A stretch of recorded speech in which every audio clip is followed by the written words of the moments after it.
Welcome to the Information Security Forum podcast. I'm back with Steve Durbin to talk about building a workforce for the future. Today, cyber is impacting everything from business strategy to regulation and compliance. There's a need for the security function to protect the organization from data breaches and hacks. These are the real issues every business is facing, and all roads seem to be leading to the CISO. Steve, with so many emerging threats, increasing sophistication of cyber criminals, and the constant fear of hefty penalties, what attributes should a CISO be looking for when building a team for the future? I think it's a very good question, Tavia, particularly at the start of the year when, of course, many security functions are just looking at what their resourcing requirements are going to be and indeed really trying to understand how what they're doing can fit with an overall business strategy. The threat landscape continues to become more and more sophisticated. We're seeing, obviously, an increase in things like crime as a service, ransomware, malware is being very, very popular, spear phishing. All of these sorts of things are really becoming, I suppose, the bread and butter of the security department in terms of how do we keep them out? How do we educate our users? How do we make sure that we have the right skill sets in place, resources in place? And that doesn't just apply to the people. It applies to tooling. It applies to applications. And, of course, it also applies to working with the most appropriate partners, whether they be IT, whether they be within the organization. I'm thinking particularly of things like HR and so on. So in pulling together an overall team, I think that the CISO's job is really all-encompassing. He or she has to consider not just the individual people-based skills. That's challenging enough. We need to be looking at people, attracting people in who perhaps understand the business, not just understanding some of the technical components, although that's important as well. And it is about, for me anyway, trying to attract resources that have a fluency, a capability of communicating effectively, not just within the team, but also across the enterprise. So really, there are a number of different attributes. It is about having, I think, the right level of resource from the people side of things. It is about having alignment between what it is that you're trying to do within the security function and demonstrating clearly right the way across the business, from the board right the way down, how that relates to the objectives that the business has. So that alignment is very important. And then it's also about how you're going to deliver and how you're going to demonstrate that delivery in a way that, again, is understood by the business, because that will really determine how successful you can be in the coming 12, 18, 24 months. So a lot to do, really, in terms of pulling together the teams and the resources that are required. But as I say, the beginning of the year is always a good time to take stock on where you are and see how you should be going forward. Do you think that it's best for CISOs to look at people who are specifically tasked with IT management, or should they be looking more widely across the enterprise to see what other kinds of talents might be supportive of their mission? I think you need to take a much broader look than just IT. I mean, IT for me is one component of the overall security mix. And there are probably some people listening to this who think, well, I fit under a CIO, and clearly our organization is focused on having the right tools and applications and so on in place that can protect the organization. I think the reason that I'm saying that is that we are going to have to move very much more away from this notion of pure prevention. It isn't possible to prevent your organization from being attacked. If you happen to be a target, at some point, you will have a breach. You will be hacked. And so I think what we're going to be seeing is security departments having to focus very much more on identifying the critical assets within the enterprise, looking at how those can be protected, but perhaps more importantly, looking at how they're going to be able to recover from an attack. What are the remediation processes that they can put in place? And then eventually, we're going to have to look at trying to predict some of those potential attacks again so that we can put in place some very proactive approaches to either thwarting those attacks or indeed, if they get through, as I say, getting back up and running. Now, all of that, of course, isn't just confined to the IT space. You are going to have a fairly well-established playbook so that come the day when there is a breach or a hack, everybody knows exactly what they're supposed to be doing. And that goes from the board right the way down through each and every employee within your organization, and it touches third parties. So if we look at it from that standpoint, then the CISO needs to be building out relationships across the enterprise. HR would be a good place to start, I think. Some of the business functions, marketing, for instance, because, of course, marketing is very good at helping you sell and position what it is that you're trying to do, and the business leaders.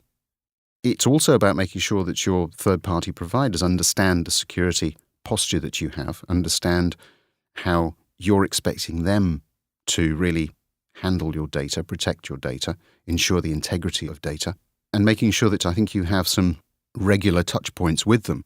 Because, of course, an attack may not just come from your own organization, it could come via a third party. So again, a lot of different areas, I think, for security functions to be looking at, but not just confined to the enterprise itself. According to the recent Global Information Security Workforce Study by Frost and Sullivan, there will be an insufficient number of people embarking on a career in cybersecurity. And I was surprised by this estimate that there will be a shortage of 1.8 million people by 2022, right around the corner. So how true do you think that statement is, and how should organizations plan to react? Yeah, I mean, we are in an industry at the moment with zero unemployment. And of course, that brings with it some very real challenges in terms of attraction and in terms of retention. And I think we have to get very much more imaginative from a security standpoint in terms of how we go about bringing in the right people and keeping them. I think that we have to be realistic. There are very few businesses, I think, that are going to be able to offer security folks in the future that total career, mainly because it's not what people are looking for. They want to come in, they want to upskill, and they want to move on to the next thing.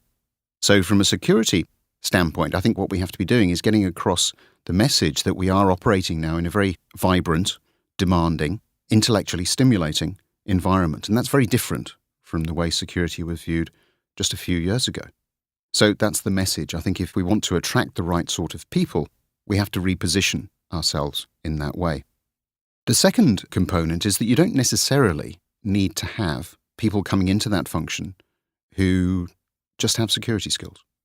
Increasingly, security and cyber is so prevalent across the enterprise that there really is a need, if we're going to protect our information, for us to understand how the business is making use of it. So there is an opportunity, I think, for us to take perhaps people from other business functions, bring them into a security function for a while. There are benefits associated with that. First of all, security gets some insight into the way that the business is actually using tools and the information, and indeed benefits from the fact that it can understand better, perhaps, some of the shortfalls. I'm thinking in particular of some of the challenges that we've always faced in things like, security awareness, security training, the end user. And so this can go some way, I think, towards really turning that, what is perceived in some instances to be the weakest link, people, into perhaps the strongest link in the security chain. So I think that, to summarize, we need to be very specific about what we're looking for in terms of skill sets. We need to be demonstrating that we can contribute from a demanding, attractive, intellectually stimulating environment perspective.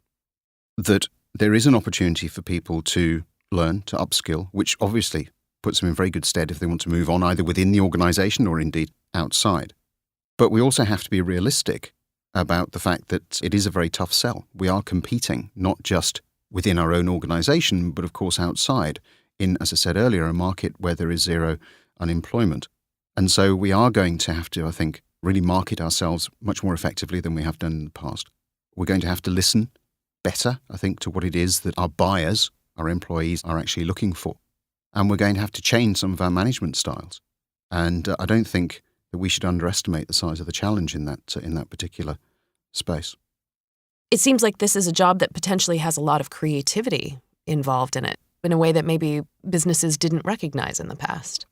I think that's right. And I think that it very much depends as well on the way in which the business views cyber. So there are some organizations out there that clearly have decided that cyber is core to the way in which they will go forward, the way in which they will grow, the way in which they'll deliver increased productivity or services or whatever it might be to their target markets. And I think those are starting to become some of the more interesting areas of opportunity, certainly from a security standpoint. But it's a very, very different space from the one that we saw, as I said, just a few years ago. Interesting. When looking at ways to solve these staff shortages, could technology such as AI be of assistance? I think there's a lot of hope being attached to things like artificial intelligence, machine learning, as a way of overcoming some of the skills shortages. And for me, I think that there is certainly a role for it to play. I don't think we're there yet. I think that the reality is that unless you happen to be a very large corporation that is able to spend significant amounts in that particular space, that it is very difficult to justify a return on the levels of investment that are required to have AI working effectively in these areas.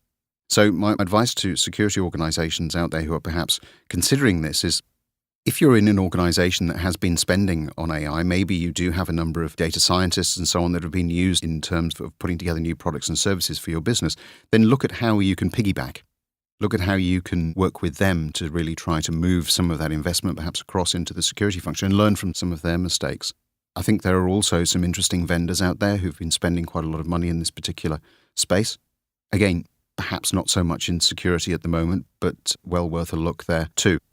I think it's an area that we will see developing, certainly over the coming years. It's not there yet from a security standpoint, but I do think that it has a role to play in that overall mix from a security resources standpoint. Well, the need for a sustainable workforce is more important than ever, particularly in the information security function. Any shortfall in skills and capabilities can be laid bare by a major security incident that affects an organization's performance, reputation, and image.